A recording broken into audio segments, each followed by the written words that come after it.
My name's Daisy, and this is the story of how I learned that family isn't always blood, and sometimes the people who should love you the most are the ones who hurt you the deepest. I came into this world as an unwelcome surprise to my parents, fresh out of college with stars in their eyes and careers on their minds. When my mom found out she was pregnant, she wanted an abortion. It wasn't the right time, they weren't ready, all that jazz. But my grandparents had other ideas. See, they were loaded, and they'd been bankrolling my parents' lives. When they caught wind of the pregnancy, they laid down the law: have the baby, or kiss the gravy train goodbye. From day one, I was an afterthought. My mom couldn't wait to get back to work, leaving me with a revolving door of nannies and my grandmothers. Don't get me wrong, I'm grateful for the care they gave me, but it wasn't the same as having real parents. As I grew older, my grandparents started to back off. They'd done their duty, keeping me alive and all, and now they were off to enjoy their golden years in exotic locales. Can't blame them, I guess. But it left me even more alone. By the time I was 7, I was practically raising myself. I knew how to cook basic meals, do my own laundry, and get myself ready for school. It wasn't ideal, but it was my normal. Then, everything changed. My mom got pregnant again. This time, it was different. My parents were ready, excited even. They'd climbed the corporate ladder, made names for themselves. Now they could afford to be parents, or so they thought. When my sister was born, it was like the sun had finally risen in our house. My parents were over the moon, cooing and fawning over her like she was made of gold. And I was pushed even further into the shadows. As the years went by, the difference in how we were treated became more and more obvious. My sister got the best of everything: toys, clothes, attention. If she wanted something, she got it. If she did something wrong, it was brushed off with a laugh and a kids will be kids. Me? I learned not to ask for things. I wore hand-me-downs and made do with what I had. If I screwed up, it was met with disappointment and lectures about responsibility. Don't get me wrong, we weren't poor. Far from it. My parents were doing well, really well. But in their eyes, I was already grown, already independent. Why waste money on me when my sister needed it more? I threw myself into my studies. If I couldn't have their love, I'd have their respect. I got top grades, joined every club I could, stayed out of trouble. But it was never enough. They'd nod absently when I showed them my report card, then turn back to my sister's finger-painting masterpiece. By the time high school rolled around, I was counting the days until I could leave. I applied to colleges in secret, not telling my parents until I'd already been accepted. When I finally got into one of the best colleges, I packed my bags and left without a word. It took them 3 days to notice I was gone. 3 whole days. And even then, it was only because my mom wanted some yogurt. When she called, her voice was casual, like she was asking about the weather. "Daisy, could you pick up some low-calorie yogurt from the health food store on your way home?" I almost laughed. Here I was, starting a new chapter of my life, and all she cared about was yogurt. "Mom," I said, trying to keep my voice steady, "I'm not at home. I've been at college for 3 days now. I'm living in the dorms." There was a moment of silence on the other end. I could almost hear the gears turning in her head, trying to process this information. Then, without a hint of remorse or concern, she said, "Oh. Well, if you come back, you'll have to stay at a hotel. We've given your room to your sister." Life at college was a breath of fresh air. But money was tight. My parents didn't offer any financial support. But my grandparents, bless their hearts, came through for me. They sent me small amounts regularly, just enough to keep me afloat. It wasn't much, but it meant everything to me. Not just the money, but the fact that someone in my family actually cared. "Daisy, dear," my grandmother would say during our infrequent phone calls, "we're so proud of you. You focus on your studies, all right? Don't worry about anything else." Those words were like a balm to my soul. I threw myself into my studies with renewed vigor, determined not to let them down. I couldn't work part-time like many of my classmates, the course load was too heavy, and I was determined to excel. So I pinched pennies, lived on ramen more often than not, and made every cent count. Meanwhile, life back home continued without me. My sister, the golden child, was struggling in school. Not that it mattered to my parents, they hired the best tutors money could buy, showered her with rewards for the slightest improvement, and made excuses for her every failure. By my senior year, companies were already lining up to recruit me. My professors sang my praises, my resume was impeccable, and I had my pick of job offers. But none of them felt quite right. I wanted more. I wanted to prove to myself, and maybe, just maybe, to my family, that I could make it on my own terms. So I took a leap of faith. I applied to a prestigious international company in Europe. It was a long shot, but I figured I had nothing to lose. When the acceptance email came, I nearly fell out of my chair. This was it. My ticket to a new life, a fresh start. I graduated with honors, my grandparents beaming proudly in the audience. My parents? They sent a generic congratulations card. My sister didn't even bother with that. But I didn't care. I was beyond seeking their approval. As I packed my bags for Europe, I thought about calling my parents to say goodbye.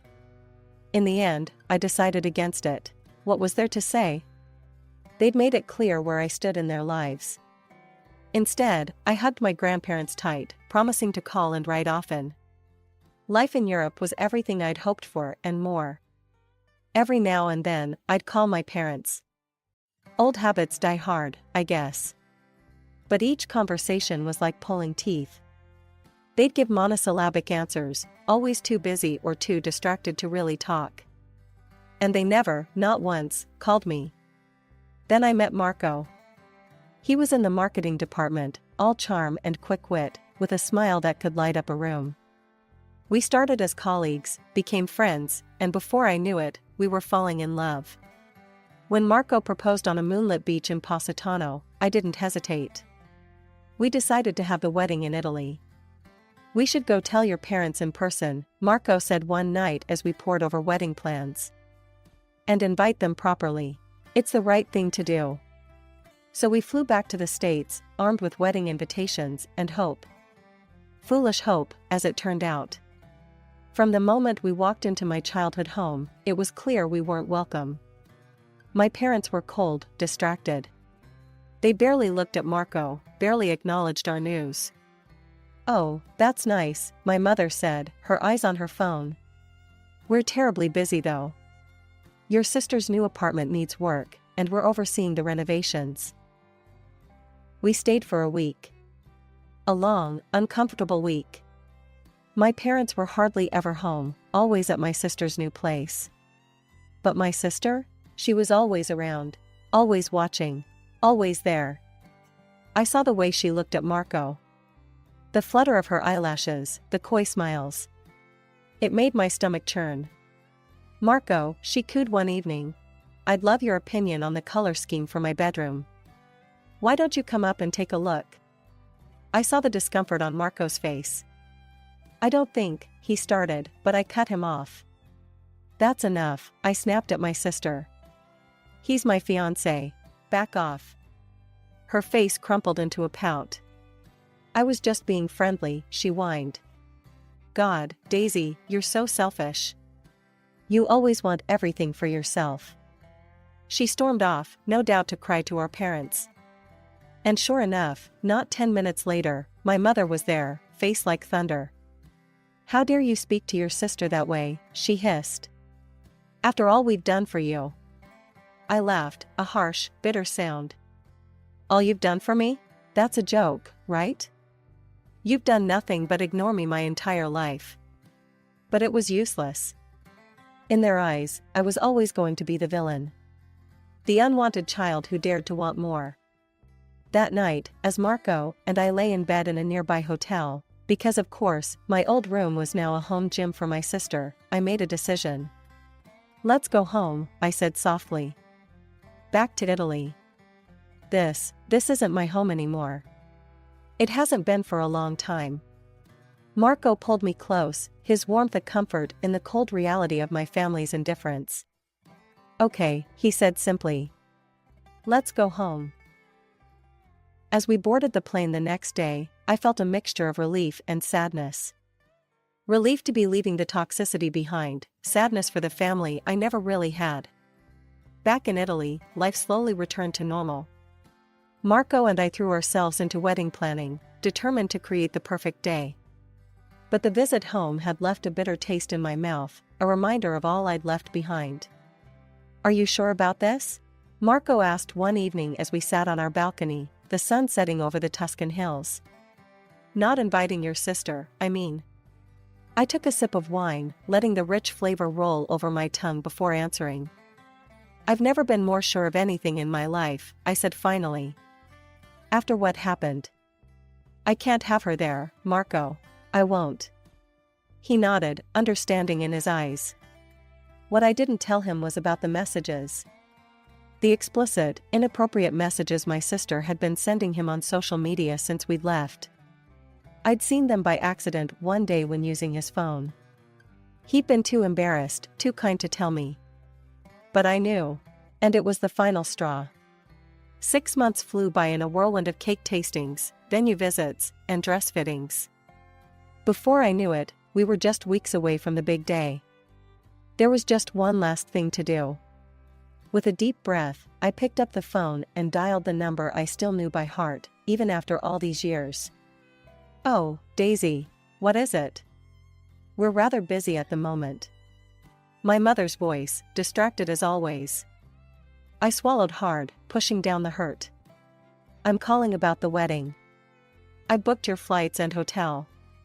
Everything's paid for. We'd love for you and Dad to come." There was a pause, then, "That's nice, dear. But what about your sister? We haven't received an invitation for her." I closed my eyes, steadying myself. "She's not invited, Mom. After what happened during our visit, and the messages she's been sending Marco. I don't want her there." "Messages? What messages?" My mother's voice had an edge to it now. "The explicit ones, Mom. The ones she's been sending my fiancé. It's inappropriate and disrespectful. I won't have that drama at my wedding." The silence on the other end of the line was deafening. I could almost hear the gears turning in my mother's head, trying to find a way to excuse my sister's behavior, to make me the bad guy once again. "I don't know what you're talking about. Your sister would never do such a thing. Daisy, be reasonable." "I am being reasonable. For once in my life, I'm putting myself first. You and Dad are welcome to come. The flight details will be emailed to you. I hope you'll be there." She didn't say anything and just hung up. The morning of my wedding day dawned bright and beautiful. Everything was perfect, the flowers, the music, the food. Everything except for the 2 empty seats in the front row. As the hours ticked by and guests began to arrive, a knot formed in my stomach. Where were they? Surely they couldn't do that to me. "Marco," I said, my voice trembling slightly. Can we delay the ceremony a bit? I need to make a call." His eyes filled with understanding and sympathy. "Of course, amore. Take all the time you need." With shaking hands, I dialed my mother's number. It rang, and rang, and rang. Just as I was about to give up, there was a click. "Hello?" My mother's voice, groggy and irritated. "Mom, where are you? The wedding's about to start." There was a pause, then, "Daisy, do you have any idea what time it is here?" "We were sleeping. It's the middle of the night." I felt like I'd been slapped. "Sleeping? But the wedding. You were supposed to be here. I sent you the tickets, the hotel information, everything." "Oh, that." Her voice turned cold. "Well, we decided not to come. Your sister is having her housewarming party today. We couldn't miss that." I couldn't believe what I was hearing. Her housewarming? But she's known about my wedding date for months. Why would she schedule it for today? Don't be selfish, Daisy. The world doesn't revolve around you. Besides, how could you expect us to go to one daughter's celebration and not the others? If you had invited your sister like you should have.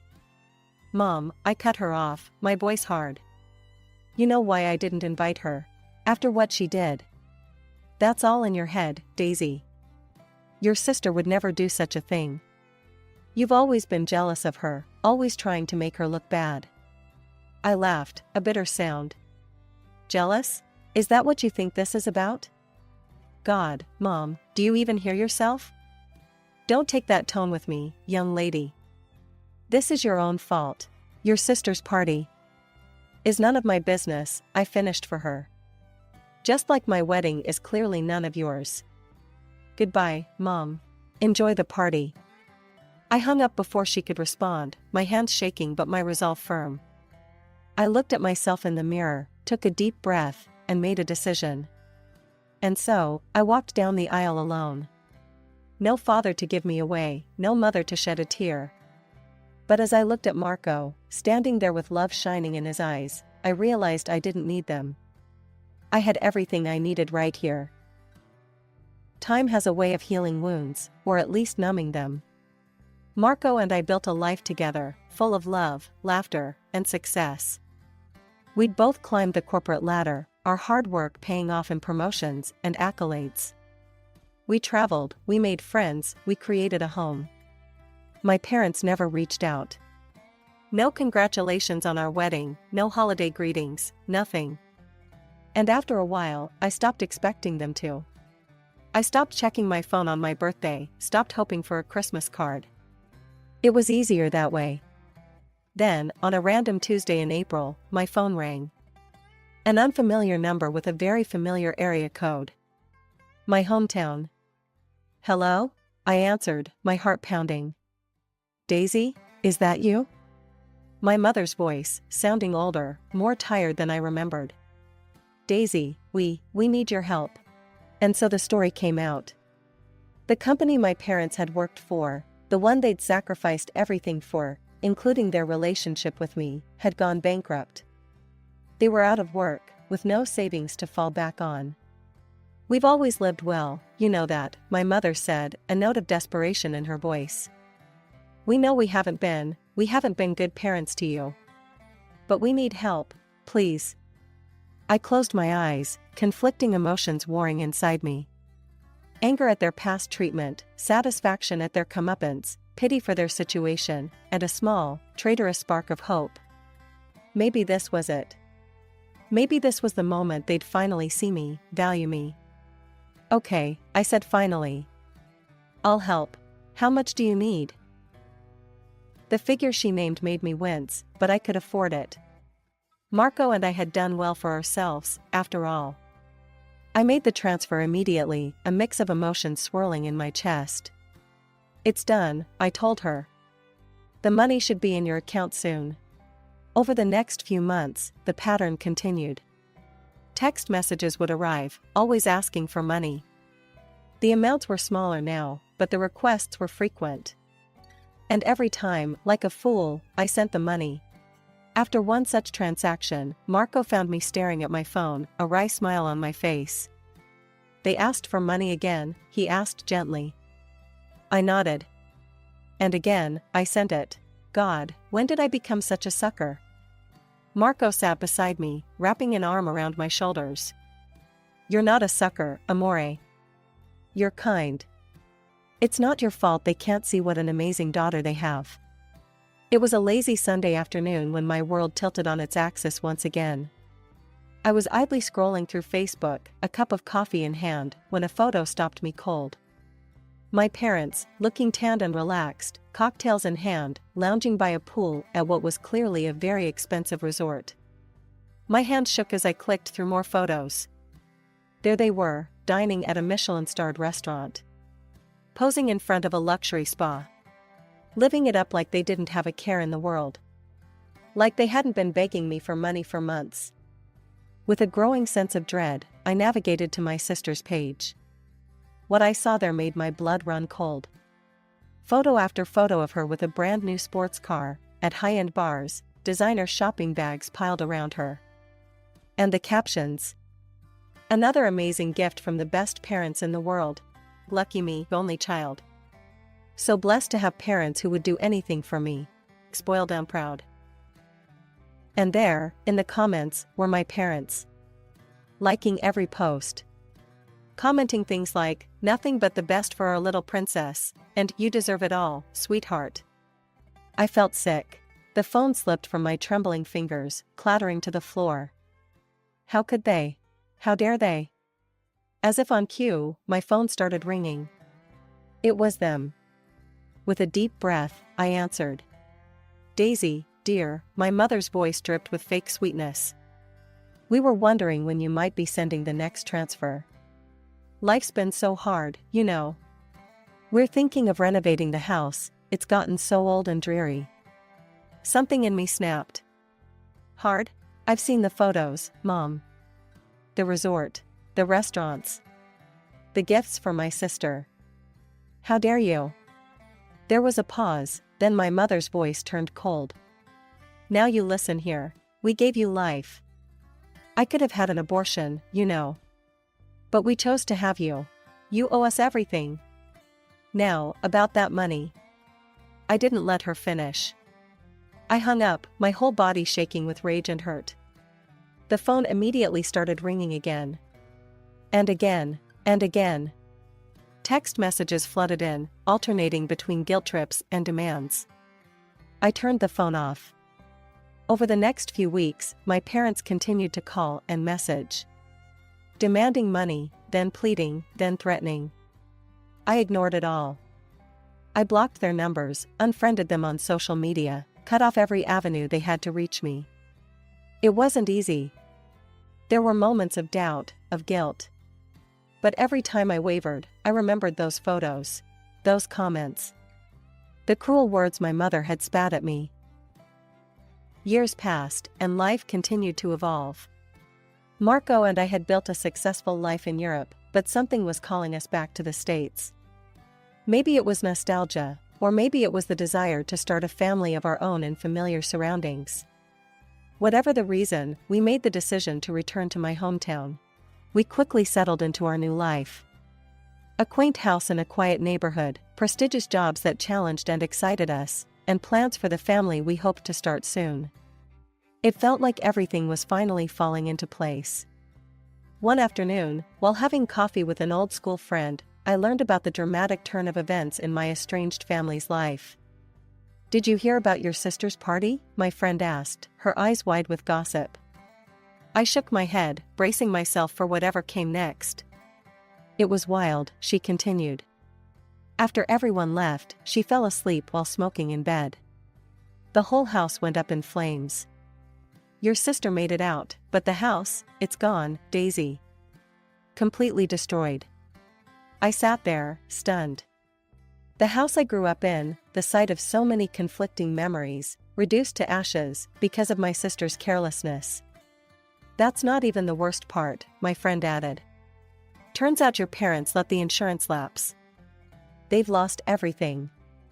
A part of me felt a twinge of satisfaction, quickly followed by guilt for feeling that way.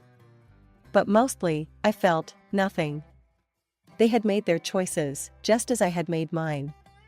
Life went on. Marco and I focused on our careers, our home, our future. Then, one sunny Saturday morning, a knock on the door changed everything. I opened it to find my parents standing there. They looked older, worn down. The designer clothes and perfectly coiffed hair were gone, replaced by shabby, outdated outfits and graying, unkempt locks. Daisy, my mother said, her voice trembling. We need your help. I stood there, frozen, as they poured out their tale of woe. Living in a cramped, rented apartment. Struggling to make ends meet. No savings, no support from their own parents, unable to find work at their age. And your sister, my father added, his voice bitter.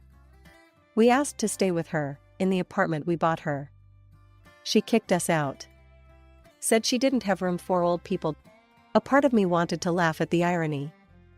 The golden child, turning on them just as they had turned on me. But the laugh died in my throat as I looked at their desperate faces. Please, Daisy, my mother pleaded. We have nowhere else to go. You're our only hope. For a moment, I was tempted.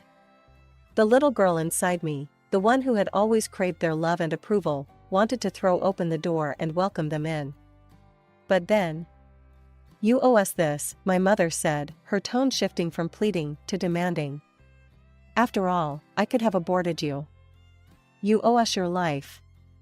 And just like that, the spell was broken.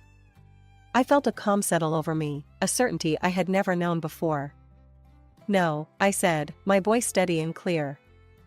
"I don't owe you anything. Not for giving birth to me, not for the years of neglect, not for choosing my sister over me time and time again. You made your choices. Now you have to live with them. Now, I'm asking you to leave. If you don't, I'll call the police." My father tried to step forward, but I stood my ground. "I mean it," I said. "Leave. Now. And don't come back."